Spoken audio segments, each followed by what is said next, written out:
pretty evenly matched as they head up the tower. Yeah, that's fine. There's stations right on the other side of the stand, like in the blue. Halton Hills with a bit of a lead. 45-pound donut roll all the way to the top of that tower. 6 stars up in the air. Highlands making up some ground.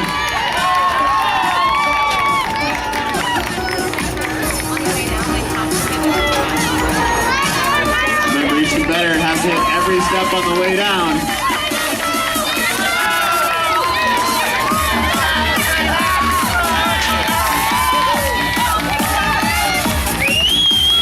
Once again, that flashlight handoff critical.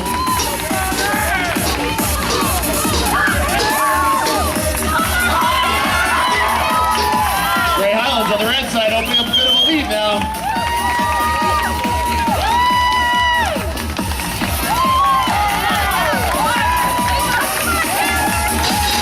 Highlands knocking down the target. They're already onto the dummy drag.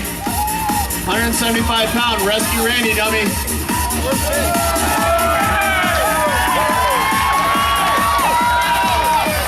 Brad Daniel anchoring this team. Allison Goddard knocks on the target. Makes the handoff.